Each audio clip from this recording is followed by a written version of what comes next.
OK, bonsoir, Bonsoir, bonjour, chacun de vous. bonne nuit pour d'autres.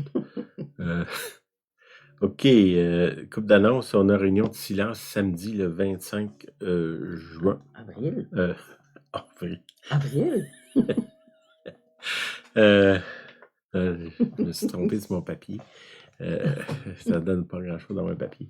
Le 5, 6, 7 juin, on a une conférence pour des hommes. Au camp de l'Arche, j'ai l'annonce là, qui est là sur la page Facebook. Il y a une date limite pour s'enregistrer. Je vous encourage à vous enregistrer parce que là, j'ai parlé avec les gens. J'étais à New York en fin de semaine, à Owego, New York. Puis il y a des gens là-bas qui veulent venir avec un autobus. Amen. Ça fait qu'un groupe de gens, là, une belle occasion de connaître du monde. Oui. Des gens de l'extérieur, se faire des amis. C'est que les autres, ils se préparent à venir. Puis il y a des gens de Montréal aussi qui vont être là. L'église y vont. C'est que faut vous mettez votre nom. Vous mettez un pouce, là, ça veut rien dire, ça.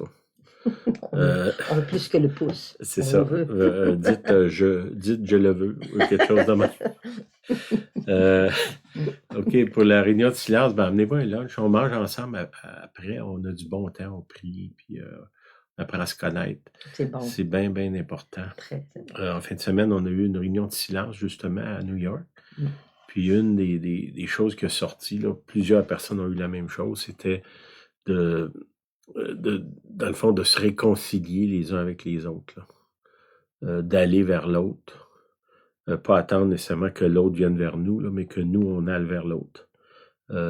C'est que ça commence par moi, là. C'est que sortez de votre zone de confort. On va parler de ça aujourd'hui, là. Bonsoir à chacun de vous, entre autres. Là. On vous voit, là, on voit vos noms. Oui, on voit des On noms. est content de vous lire. Oui, c'est ça. Puis il y en a d'autres, ben, vous êtes un petit peu plus tard après sur YouTube. Là, si vous suivez nos affaires, là, après un certain temps, Facebook, il efface les vidéos, ce que vous pouvez les retrouver sur YouTube. C'est important, c'est une série là, que vous suivez chaque étude. Là, on est rendu à l'étude 9 aujourd'hui, là. La semaine 9, là, finalement. De commencer au début, suivre, c'est une étude qui est bien, bien important, qu'on voit là, que c'est un manque qu'il y a dans l'Église actuellement. Puis pas dans l'Église, dans le monde, notre incapacité d'avoir des relations durables avec les autres sans qu'on se sépare, qu'on se divise, qu'on se chicane, qu'on se poursuive pour d'autres, là. Fait que ça répond à beaucoup de choses sur ça. L'étude est, dans le fond, est pour moi, là. C'est que je prends pas cette étude-là puis examiner le voisin, là. C'est pour m'examiner moi-même, là. La Bible a dit, examinez-vous vous-même. Puis là, même à une autre place, ça dit de pas te mêler des affaires du serviteur d'un autre. Tu sais, Julienne, c'est le serviteur du Seigneur. C'est pas mon serviteur. Ça fait que le Seigneur dit, mêle-toi de tes affaires.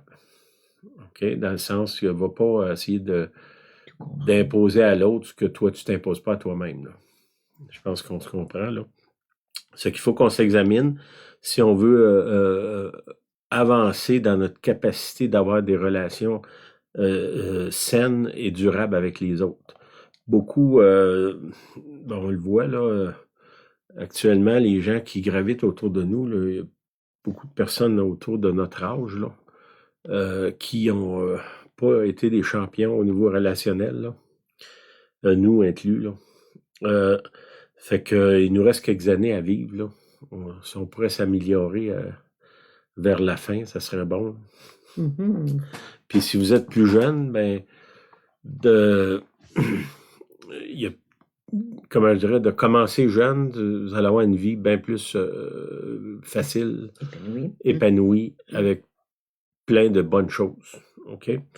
On a vu, là, dans la suite de nos études, là, dans le fond, ça nous amène c'est une symbolique que quand les Juifs sont entrés dans la terre promise, ça c'est dans l'Ancien Testament, il y avait 7 nations qui étaient là. Puis dans notre étude, on symbolise ces 7 nations-là comme 7 géants ou cette entité qui s'oppose à ma capacité d'avoir des relations saines avec les autres, puis avec le Seigneur.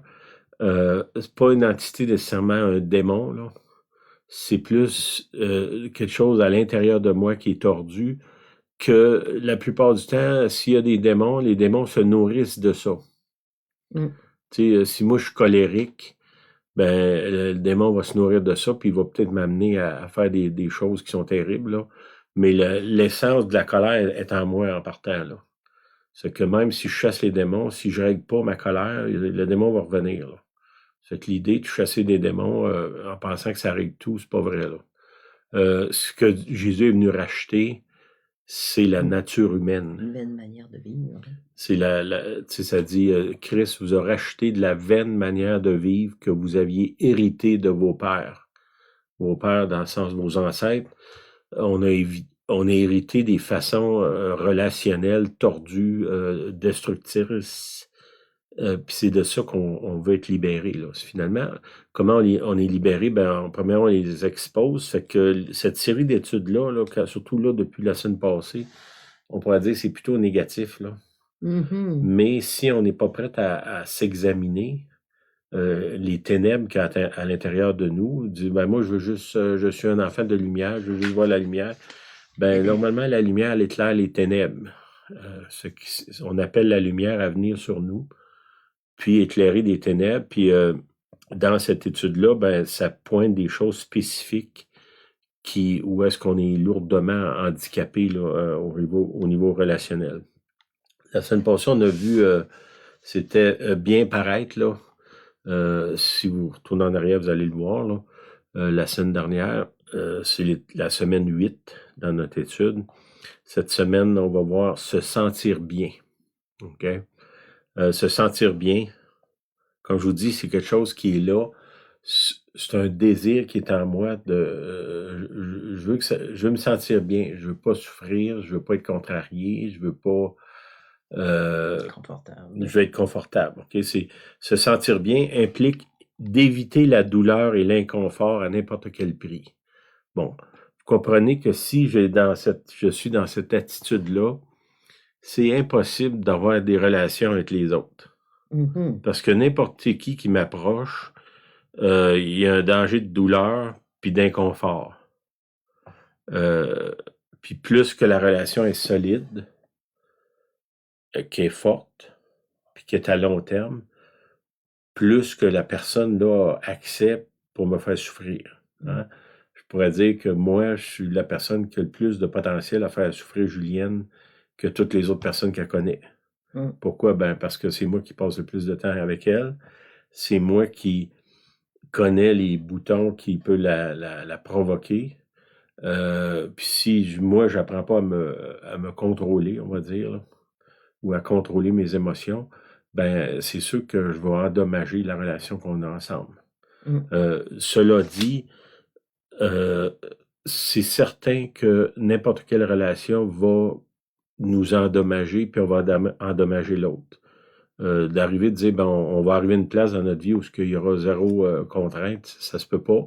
Ce qu'on essaye de faire, c'est d'éviter les excès qui causent des divisions, qui causent des séparations, qui causent des déchirures dans d'autres cas, là.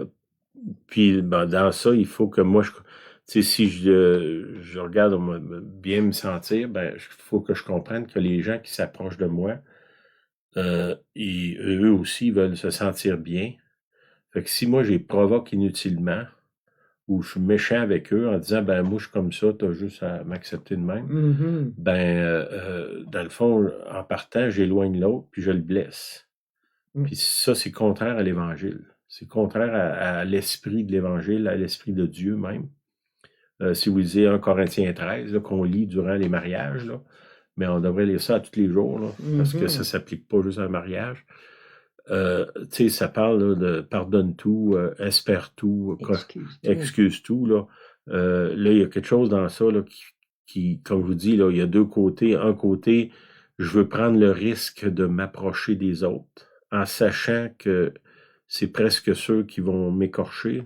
Mm. Puis de l'autre côté, je veux m'approcher des autres en essayant le plus possible de ne pas les blesser, puis d'être patient avec eux, puis de pas avoir une attitude arrogante, là. Je pense que vous comprenez ce que je veux dire. OK. Ce géant, on parle de se sentir bien, là. Ce géant se consacre au plaisir et au gain personnel. OK? Je n'irai pas à nulle part où il n'y a pas un avantage pour moi. Ça, c'est contraire aussi à l'Évangile. L'Évangile, c'est fais aux autres ce que tu aimerais qu'ils te fassent. Ça veut dire qu'il faut que l'autre passe avant moi, là. Au plaisir, gain personnel, je vais aller à des places sécures.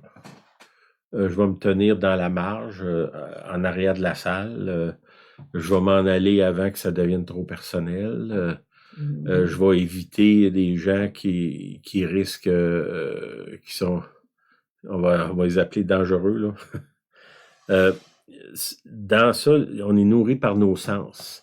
Autant celui qui est agressé que l'agresseur. C'est les sens qui dominent. C'est quelqu'un qui est sensuel. Pas sensuel, souvent, nous, on pense sexuel, là, mais c'est pas ça. Sensuel, c'est ce que je ressens. C'est ça qui dirige ma vie. Puis souvent, mon ressenti, ça n'a rien à voir avec la réalité. Puis ça, c'est bien important là, qu'on saisisse ça. Dans Jacques 4, verset 3, ça dit « Vous demandez et vous ne recevez pas parce que vous demandez mal, dans le but de satisfaire vos passions. Okay? » Ça veut dire que quand je prie, quand je vais vers l'autre, c'est toujours centré sur moi, là. Pour mon plaisir, mon gain personnel, c'est quoi mon avantage? Je vais vers la personne qui va m'avantager le plus. Ou qui va me donner le plus de plaisir. On sait, là, on est comme... De bien-être. De bien-être aussi, oui, c'est ça. La personne la moins dangereuse au niveau offensif, là. OK? Ce géant veut contrôler nos émotions. Okay? Ce sentiment-là de vouloir se sentir bien, ça contrôle nos émotions, nos pensées, nos cœurs. C'est souvent une barrière qui nous empêche d'aller vers l'autre. Puis si on veut faire du ministère dans le sens de présenter l'Évangile aux autres, c'est sûr qu'il y a des places qu'on va aller, qu'on va être reçu de façon hostile. Puis malgré ça, si on comprend le concept de ça, qu'on y va quand même, ben souvent c'est là qu'on a des victoires extraordinaires. La personne que tu penses que ça va être ton ennemi, ça va devenir ton meilleur ami. Ou la personne que tu penses qui veut jamais t'aider, c'est elle qui va t'aider. Mais il faut sortir de notre zone de confort pour arriver là. Ça, c'est, on va dire, facile à dire, mais pas facile à faire. Puis ça, même en fin de semaine, c'est quelque chose qu'on remarque beaucoup.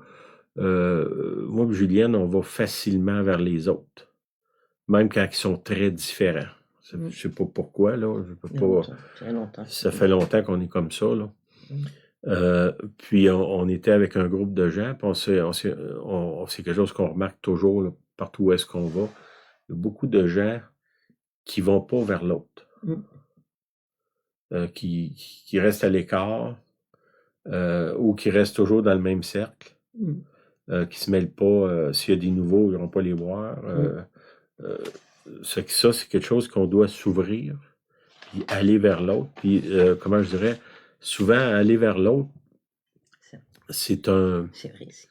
Oui, il y a un risque, mais en même temps, c'est une aventure. C'est comme si Dieu t'amène dans une autre dimension. Puis souvent, on a des rencontres qui sont extraordinaires.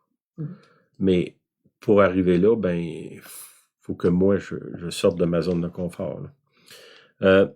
Ce géant-là, il est gouverné par la gratification des sens. Il cherche le plaisir.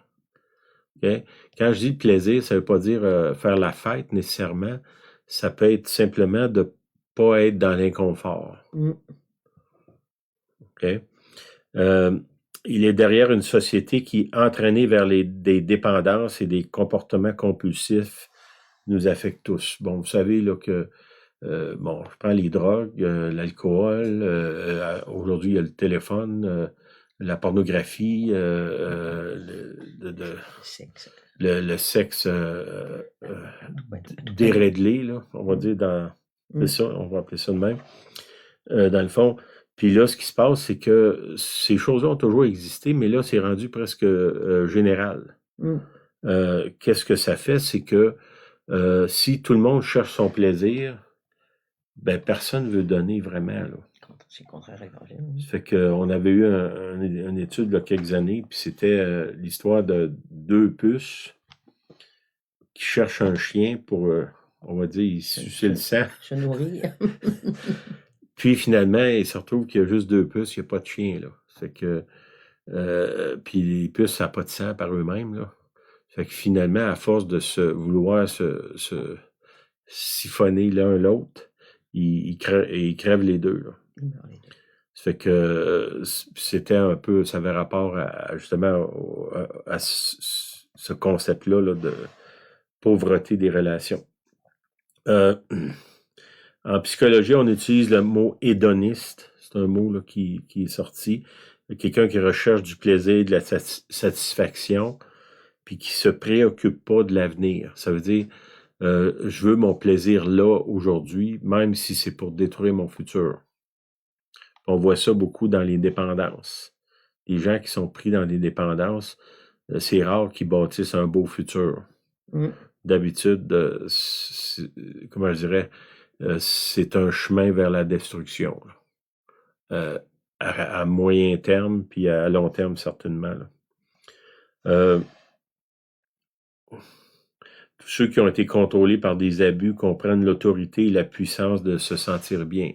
On a vu au travers des années, je donne un exemple, ça peut être d'autres choses aussi. Là. Mettons quelqu'un qui est dans la drogue, ben il n'hésitera pas à voler son conjoint, ses enfants, ses parents, son patron pour satisfaire dans le fond, sa passion d'un plaisir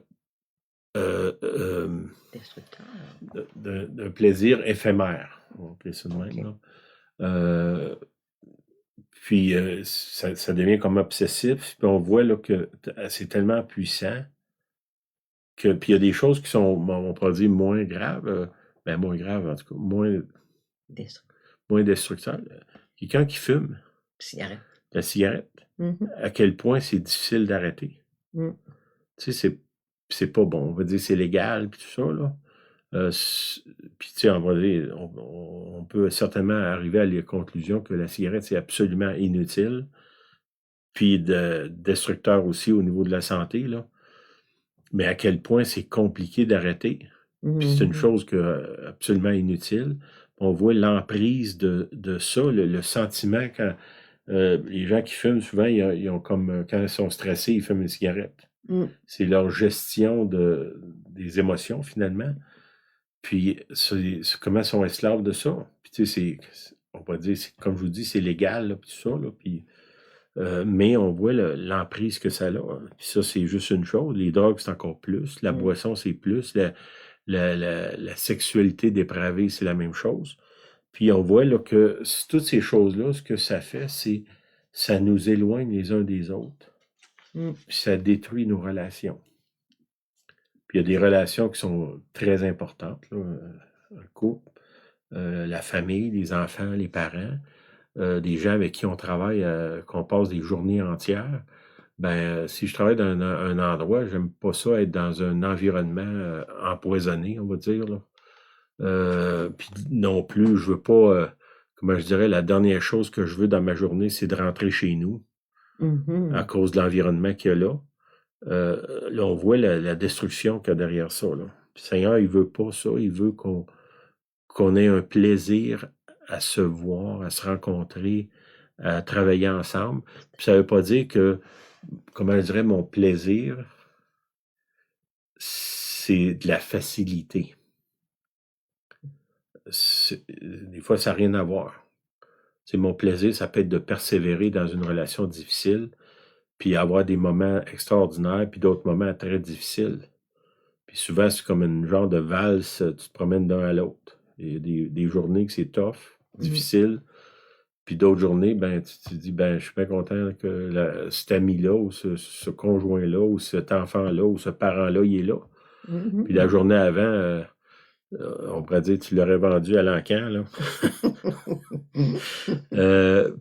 Mais voyez-vous, là, fait que je suis pas en train de dire là, qu'on arrive dans une espèce de nirvana où est-ce qu'il n'y a plus rien, il n'y a plus de problème.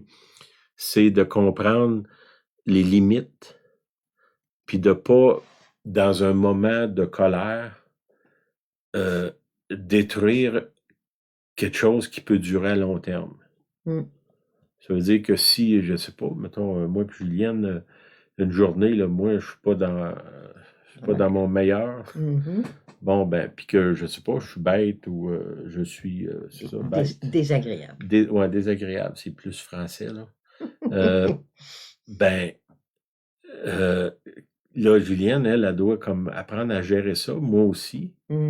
Mais est-ce que parce qu'une journée comme ça, on doit détruire 40 ans de mariage. 40 ans de mariage ou 5 ans ou 2 ans ou 1 an, là? Parce que ça va arriver. Ça va arriver dans toutes les relations. Des fois, on a besoin d'un recul. Moi, j'ai remarqué quand Julienne est dans la salle de lavage puis il y a beaucoup de bruit, là, faut pas que j'aille là. Monsieur va dans le garage, n'oubliez pas. Et de l'autre côté, moi, quand c'est moi qui n'est pas en bonne, dans mon meilleur, ben, j'ai appris à m'éloigner. Pas m'éloigner à Paris, là, mais m'éloigner dans mon garage des fois, là. Pourquoi? Pour pas causer des dommages inutiles à la relation, parce que le long terme, c'est plus important que le court terme.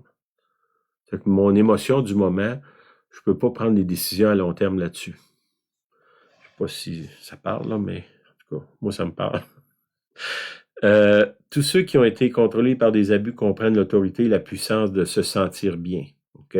Puis comme je vous dis, des fois, la façon qu'on gère ça, c'est que si la personne nous indispose, on peut aller jusqu'à essayer de la détruire, là, ou de la repousser, ou d'y blâmer tous les malheurs du monde. Comme je vous dis, si on est pris dans ce concept-là, la plupart du temps, c'est de la satisfaction à court terme.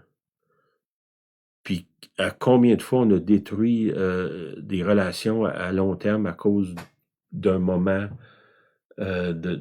d'insatisfaction là, ou de frustration ou d'incompréhension qui, tu sais, je sais pas, mettons, Julienne, elle a une mauvaise journée. Est-ce que je vais juger toute sa vie sur cette mauvaise journée-là? Ben, c'est ça souvent qu'on fait. Tu sais, je rencontre quelqu'un, mettons, qui, je sais pas, moi, il est abruti ou bête avec moi. Puis là, ben, je vais classifier cette personne-là. Ben, lui, il est bête, je veux plus le voir. Est-ce que je suis au courant que je sais pas, mais 1 heure avant que je le voie, il a appris qu'il avait un cancer, ou il y a eu un drame, ou il a perdu son emploi, ou je sais pas, une affaire terrible qui est arrivée. Ça a changé son atmosphère ou son attitude. Puis moi, j'arrive à ce moment-là, puis là, ben, la personne a réagi contre moi. Puis moi, je pose un jugement sur toute sa vie, sur un moment de 5 minutes. Apprenons à reculer puis de dire, ben, OK, Seigneur, qu'est-ce qui se passe? Qu'est-ce qui se passe? Est-ce que tu m'as emmené devant cette personne-là pour, comment qu'il disait ça, la meilleure défense, c'est l'attaque, là? De l'attaquer à mon tour ou de me reculer puis d'essayer de comprendre qu'est-ce qui se passe puis peut-être d'être juste à l'écoute puis de la réconforter parce qu'elle a eu une mauvaise journée, au lieu de n'en remettre une couche sur sa mauvaise journée. Trop souvent, on réagit, on surréagit sur des attaques qui viennent contre nous sans mettre rien en contexte. Sûrement pas juste moi là, qui fait ça. OK. Notre société est obsédée par le désir de se sentir bien, un désir de fuir la réalité. La réalité, c'est difficile. Les relations, c'est difficile. On est d'une société où est-ce que il y a tellement de distractions, de contraintes, de choses que souvent, ce qui paye le prix de ça, c'est nos relations. Les problèmes financiers. Ils disent que, bon, la cause première des divorces, c'est les problèmes financiers. Puis là, bon, on rentre d'un temps où est-ce que les finances, c'est difficile. J'écoutais des gens là, qui ont des bons salaires qui disent, ben, on n'arrive plus, il ne reste pas d'argent au bout de la semaine. Après, on a payé le loyer, on a payé ça, il ne reste rien. Des gens quand même pas dans le bas de l'échelle, là, des gens qui ont quand même des bons salaires. Mais ça crée une tension. Puis finalement, étrangement, au lieu de, comment je dirais, de se réconforter l'un l'autre, on s'accuse l'un l'autre. C'est que là, en plus de moi, d'avoir tout mon stress de manque d'argent, puis de la difficulté à arriver à la fin du mois, là, ce que je vis, je le transpose dans ma relation. Puis là, celle qui est, mettons, là, c'est Julienne pour moi, c'est elle qui est supposée être mon allié. Je la prends comme un ennemi. C'est que là, en plus d'avoir tous mes problèmes de finances, ben là, je me crée un autre problème relationnel. Puis combien de fois on fait ça avec des amis, avec les gens à l'église, là je parle d'argent, ça peut être d'autres choses. Les voisins, notre patron, des fois même des inconnus. Puis on voit là, tout le dommage que ça crée autour de nous. Puis comme je vous dis, là, j'accuse pas personne. Là, ce que j'essaie de dire, ben, réveillons-nous, puis assurons-nous avant de mettre une étiquette d'ennemi sur quelqu'un, de dire, ben Seigneur, est-ce que cette personne-là, c'est mon ennemi ou c'est mon allié?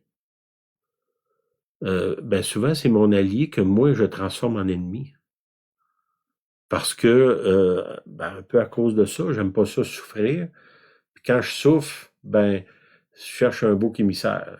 La plupart du temps, c'est ça qu'on fait. Puis là, on cherche quelqu'un, puis là, ça tombe bien, t'es là. C'est la plus proche, c'est toujours la plus proche personne. Ça me semble que c'est une cible de choix pour mes frustrations. Puis c'est ce qu'on fait. Puis là, bon, souvent, comme je vous dis, à long terme, on endommage, puis on remet encore plus de stress, plus de problèmes dans notre vie parce qu'on ne sait pas gérer ça. Je ne sais pas si ça a du sens, là, ce que je dis là. OK. L'autre chose, c'est dans ceux qui sont pris dans ça, là, se sentir bien, ils ne veulent pas entendre ce que Dieu a à dire. Puis quand je parle, mettons, d'accuser l'autre, si je vais devant le Seigneur, c'est impossible que je vais trouver des raisons pour accuser l'autre. Parce que le Seigneur me dit même d'aimer mes ennemis. Fait que, mettons, bon, Julienne, c'est pas mon ennemi, là, mais mettons, moi, là, je suis dans un mode de réactionnaire, frustration totale. C'est facile pour moi de commencer à penser qu'elle, c'est mon ennemi. C'est que si je vais devant le Seigneur, je sais que le Seigneur va me dire réveille-toi, là, c'est pas ton ennemi, là. C'est que, est-ce que je veux entendre ça, moi, quand je me sens que ça me fait tellement du bien d'accuser l'autre, là? Parce que j'aime ça me sentir bien. Puis une des choses qui me fait sentir bien, c'est de faire passer mes malheurs sur le voisin ou la voisine là, qui est là. Puis là, si je vais devant le Seigneur, qu'est-ce qu'il va faire? Lui, il va amener la réalité qui n'est pas cette fausse réalité-là que moi, je me suis créée. Là. Puis ça, ben, ça va changer les choses. Fait que si, mettons, que vous êtes dans ce mode-là, une chose importante, c'est d'aller entendre ce que Dieu dit. T'sais, moi, je pense, Seigneur, que je suis malheureux, c'est la faute à Julienne. Hein, ça, je vous dirais, c'est facile d'arriver là. Puis là, si je vais devant le Seigneur, ben, je sais d'avance que lui va me dire, regarde, là, t'es dans l'errance. T'es complètement en dehors de la carte, là, avec ta pensée. Puis il va me ramener dans la réalité que dans ce cas-là, Julienne, c'est pas mon ennemi, c'est mon allié. Mais si je continue à travailler dans le même sens, je vais finalement faire d'elle un ennemi, là. Mhm. Bon, je sais pas si ça vous parle, là, mais moi, ne veut pas entendre ce que Dieu a à dire, de peur d'être dérangé et d'être poussé à faire des choses qu'il perçoit difficiles, hein, de demander pardon, Mhm. de s'examiner soi-même au lieu d'examiner l'autre, de se taire. Nous, quand on était complètement naïfs au début de notre relation, ça fait 45 ans. 45 ans, sans connaître le Seigneur même, une des choses qu'on a appris, c'est de se taire. Mm. Surtout quand on est dans un mode de ce qu'on parle là. Puis à ce moment-là, on connaissait rien de ça, là. Puis le fait qu'on a appris à se taire au travers les années, il y a tellement de dommages qui n'ont pas été créés dans notre vie parce que les choses qui nous ont passé dans la tête qu'on n'a pas dit, ça n'a pas endommagé la relation. Puis c'est pas par hasard qu'on est des gens du silence, là. Mhm. On a appris au début de notre vie à se taire. Puis là, il y a des gens qui disent « Ouais, mais il faut tout régler. » Non, il y a bien des choses que tu es mieux de garder pour toi, de te taire. Parce que, comment je dirais, ma frustration intérieure, c'est avec Dieu que je dois régler ça. Tout à fait. Mm. Parce que le problème, c'est moi, là. C'est pas Julienne, là. C'est moi qui ai un problème. Bon, Julienne a ses affaires, mais moi, ça ne me regarde pas. Elle, c'est la serviteur d'un autre, qui est le Seigneur. Moi, il faut que je règle mes affaires avec lui. Si je règle mes affaires avec lui, je vais devenir moins dommageable dans ma relation avec elle. J'aimerais ça dire que je vais être non dommageable, mais ça, je ne suis pas rendu là. Je ne suis pas sûr que je vais arriver là jamais, là. Mais au moins créer moins de dommages. Mhm. Puis cette semaine, on avait cette conversation-là dans les limites de la déchéance de l'humanité, parce qu'on est deux personnes déchues. Hein? On est les enfants d'Adam et Ève. Si on comprend qu'on est déchus, ben on peut être plus tolérant avec l'autre, en sachant que nous-mêmes, on l'est déchu. Fait que dans les limites du péché dans lequel on vit sur la terre, on peut avoir des relations qui sont assez saines pour être durables, avec les limites de personnes déchues. Je sais pas si ça se dit de même, là, mais OK. Là, je suis rendu un peu là, en dehors de mon texte, mais c'est pas grave. OK. Il sera même prêt à cesser de bien paraître plutôt que de s'en sentir mal. OK? Fait que tout ce qu'on a vu la semaine dernière, là, toute l'apparence de bien paraître devant les autres, si c'est pour me coûter quelque chose, je vais plutôt laisser tomber lui puis aller dans le second, là. La gratification immédiate est recherchée. C'est je veux être bien là, à ce moment-ci. Puis ce que ça fait, c'est que souvent j'ai un œillère, je vois pas le futur, puis je suis prêt à sacrifier. On voit ça dans l'Ancien Testament, Ésaü, Jacob. Ésaü, il est prêt à sacrifier son héritage pour un bol de soupe. Parce qu'il avait faim. Là, il avait faim. J'ai faim. Puis là, en plus, comment je disais, il est sur un délire. Là, il dit qu'est-ce que ça me sert d'être héritier si je meurs de faim? C'est fou. Il avait mangé le matin, là. Il était rendu le soir, là. Il n'était pas dans un camp de réfugiés où il n'y a rien à manger, là. Puis, ben, il s'est déçu. La déception l'a emporté. Puis ça lui a coûté son héritage, finalement, là. Pour une gratification momentanée. Puis souvent, ce qu'on fait, c'est il y a quelque chose qui se présente à nous qui est une gratification momentanée. Puis on tombe dans ce panneau-là, ou on tombe pas nécessairement, on embarque dedans, là, parce que c'est volontaire. Puis souvent, ça va briser puis détruire ce qu'on a bâti depuis des années. Exemple de ça, je sais pas moi, un homme qui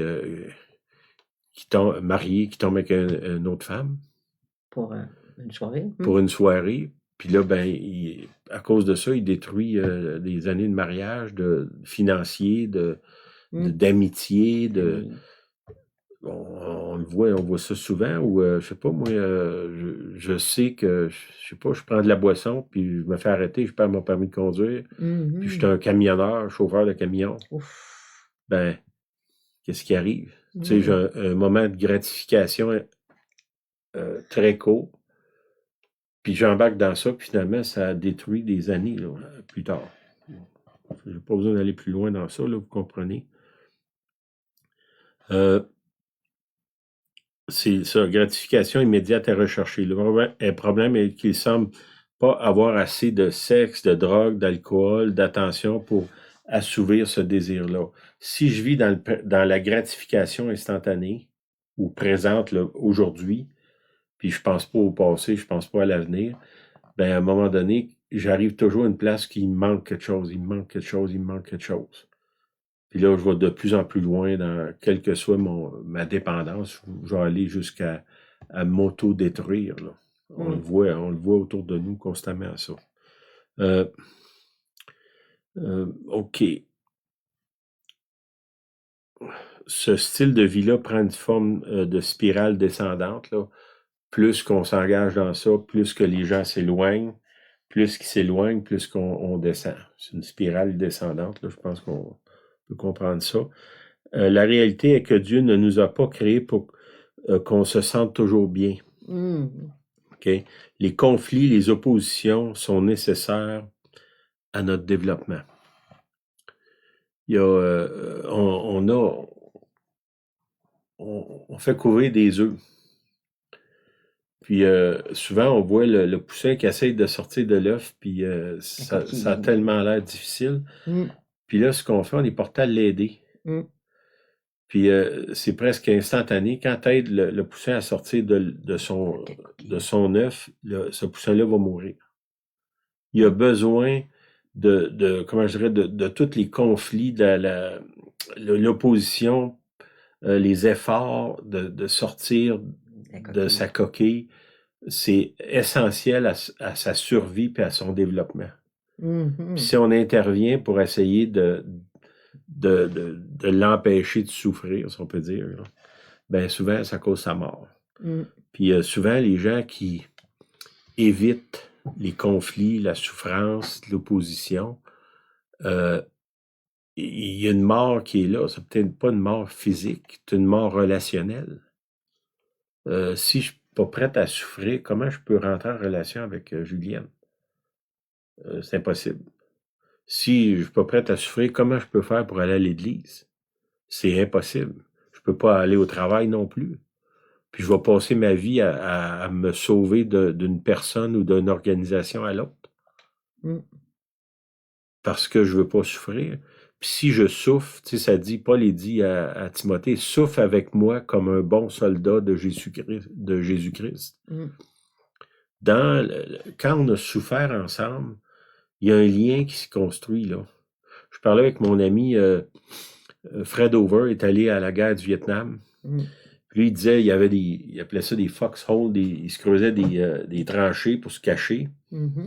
Puis il disait, dans les tranchées, tout le monde priait, même les athées priaient. Là.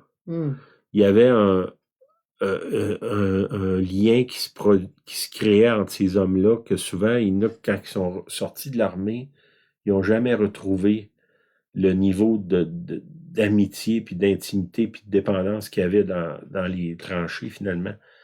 Puis c'est que ils souffraient, ces gens-là. Là. Ils étaient tout le temps sur le bord de mourir, de se faire lancer une bombe ou se faire tirer. Puis ces épreuves-là les a soudés ensemble. Est-ce que c'était bon? Ben oui, parce qu'ils ont trouvé un niveau d'amitié, de fraternité que peu de gens expérimentent dans leur vie. Jésus nous avertit que tous les chrétiens doivent souffrir pour le bien. Okay? Souffrir pour le bien, c'est rester attaché. Mettons, on va parler d'église, là. Si Dieu me dit de travailler dans une église, ben, tant qu'ils ne me disent pas de m'en aller, il faut que je reste là. Mhm. Tu sais, ça se peut que Dieu me dise va-t'en, mais la plupart du temps, c'est moi qui s'en va parce que les gens me dérangent ou ils m'ont contrarié ou sont pas assez spirituels ou la musique est trop longue, est trop courte, trop fort, pas assez fort. Ça, c'est. Puis là, ben, je m'éloigne parce que je suis contrarié à court terme. Mais là, ce que ça fait, ben, moi, je peux vous dire comme leader, ça, c'est des gens que je sais que je peux absolument pas me fier dessus, là. Mm. Fait que c'est pas du bon que je vais investir pour bâtir des relations, là. Mm. Parce qu'on sait d'avance, aussitôt qu'ils sont contrariés, ils s'en vont. Mm. Puis j'ai un bel exemple de ça, c'est mon ami Danny. Seigneur nous a appelés à travailler ensemble, puis on a eu toutes les raisons du monde de se séparer à travers les années. Surtout moi qui a donné à lui des raisons, là. Euh, Puis, dans le fond, notre idée, c'est on n'est pas ensemble parce qu'on est d'accord. On est ensemble parce que Dieu nous a appelés à travailler ensemble. Fait que l'idée d'être d'accord, c'était comme presque exclu. Notre relation n'est pas basée sur le fait qu'on est d'accord. C'était sur le fait que Dieu nous a appelés à travailler ensemble. Puis j'ai eu cette conversation-là avec Danny. Danny a souvent demandé au Seigneur de l'envoyer ailleurs. Puis le Seigneur a dit non, je veux que tu restes là. Mm. Bon, est-ce que dans le futur, il va aller ailleurs? Peut-être, je ne sais pas, mais ça va venir du Seigneur. Puis je sais, parce que ça fait quand même 30 et plus années, que c'est pas juste du blabla, là, c'est la vérité. Les occasions d'avoir brisé la relation, ils ont été là tout le long de Mm. notre démarche. Parce que souvent, on n'était pas d'accord, là, puis des choses que d'autres personnes qui comprennent moins ces concepts-là se seraient séparés. Puis ça, on a resté.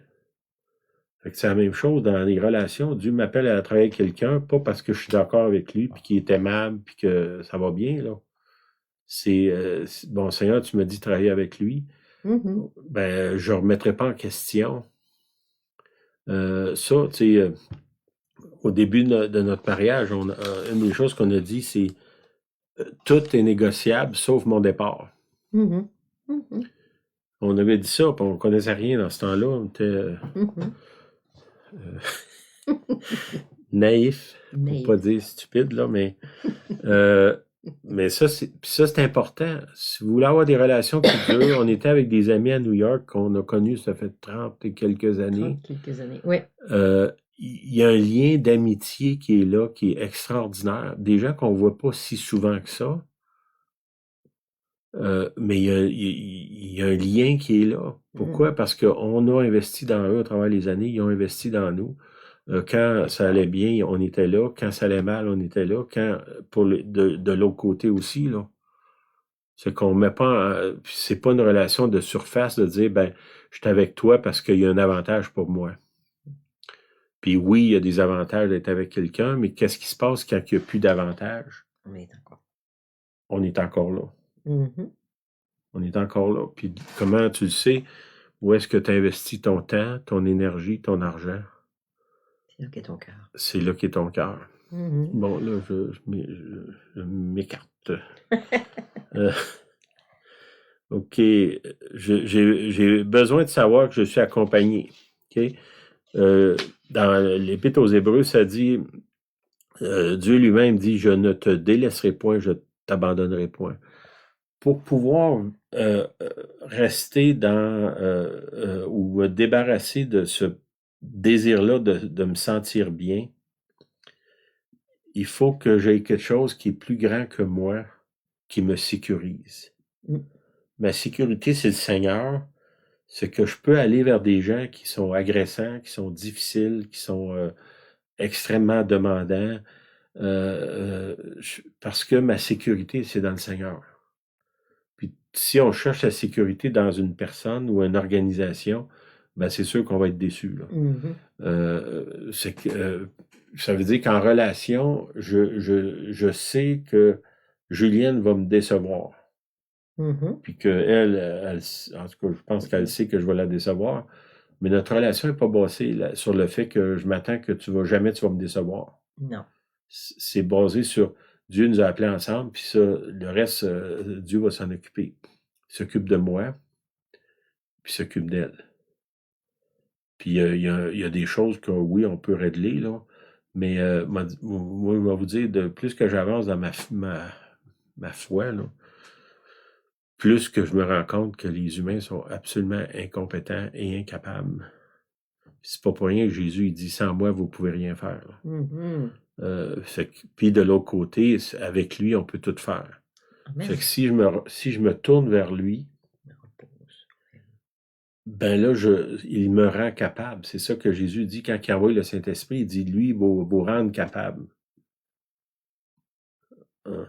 Ça veut dire que vous êtes des incapables. Si j'ai besoin de lui pour me rendre capable. OK.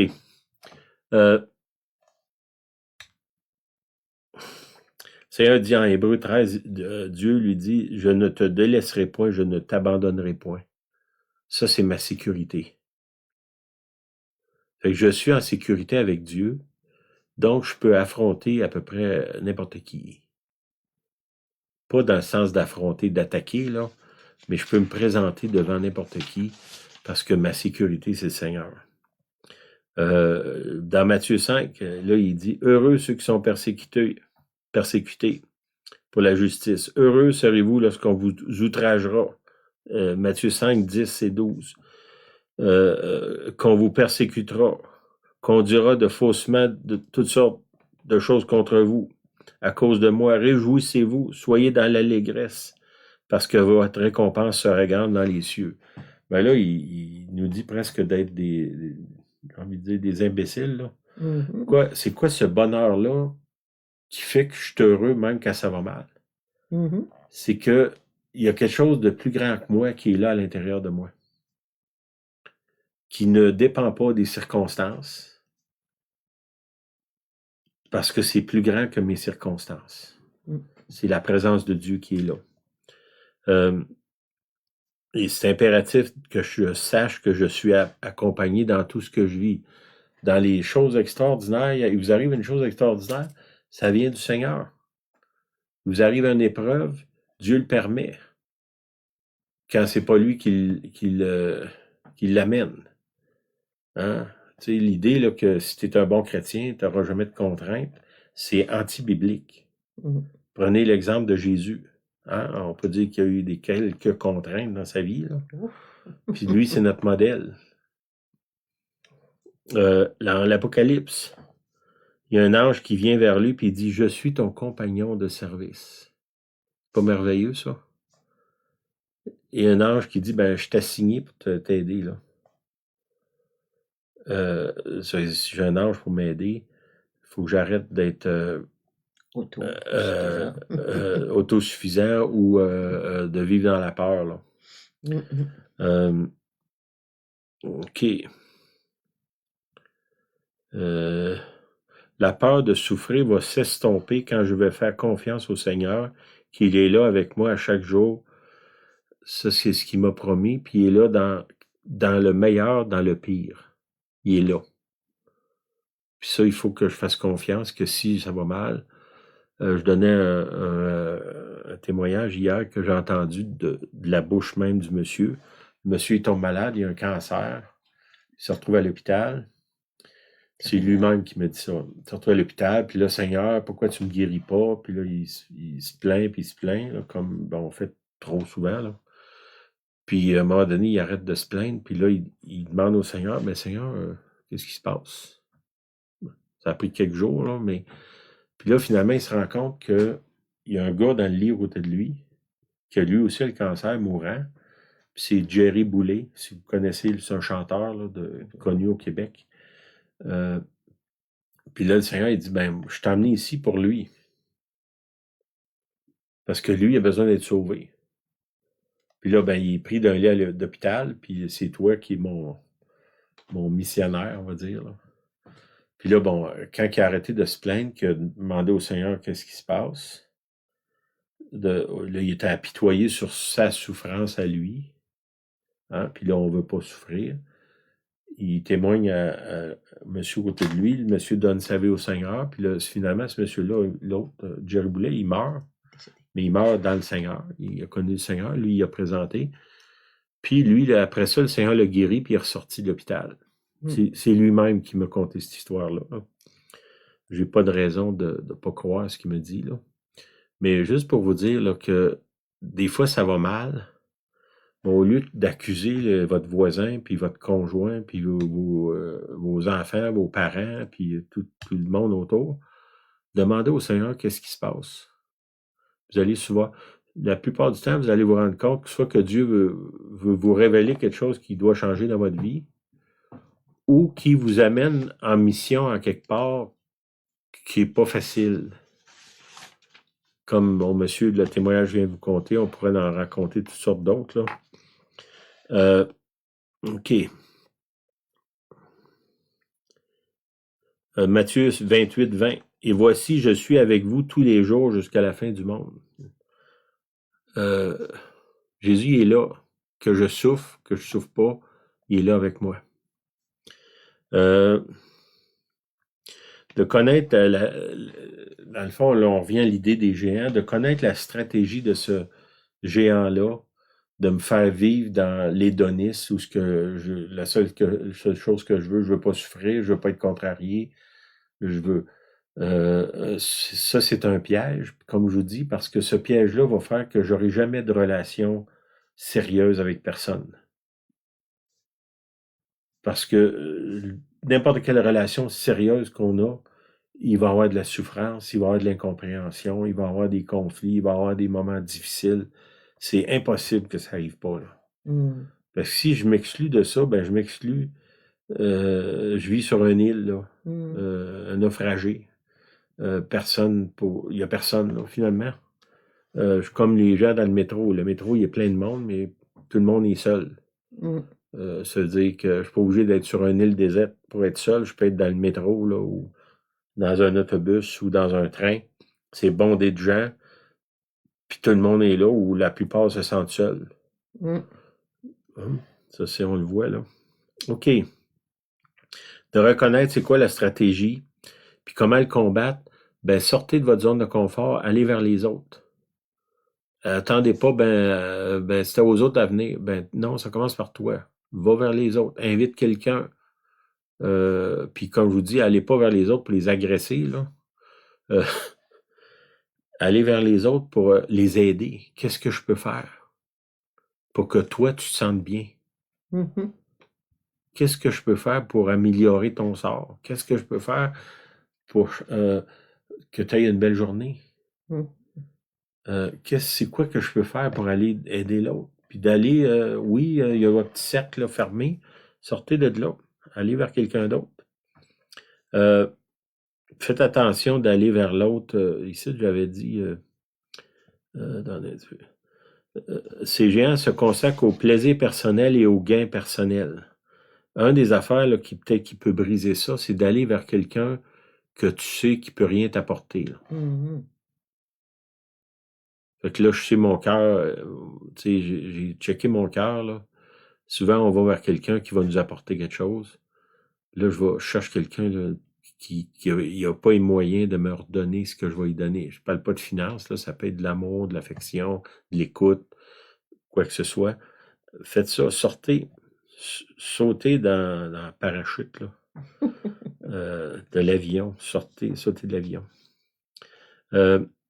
Bien se sentir de comprendre la stratégie de ce géant-là nous permettra de comprendre nos réactions de défense face aux contraintes et d'agir immédiatement en demandant au Seigneur ce qu'il veut que je fasse dans la circonstance. Quand je me sens agressé, au lieu d'attaquer, là, Seigneur, qu'est-ce que tu veux que je fasse? Des fois, il va te dire, tais-toi. Des fois, il va te demander de poser un geste. Mais c'est rare que Dieu va te dire d'attaquer, pour pas dire jamais, là. La question suivante, que ferait Jésus à ma place? Il y a un livre décrit là-dessus. Très bon livre. C'est un très bon livre. Là, si vous mettez la main sur ce livre-là, là, c'est vraiment troublant de lire ça, là. Un petit village qu'une personne commence à dire, ben, qu'est-ce que Jésus ferait s'il serait à ma place? Puis ça change toute la communauté, là. Ce serait un arbre, que ferait Jésus à ma place? Ce serait une arme redoutable face à ce géant qui est se sentir bien.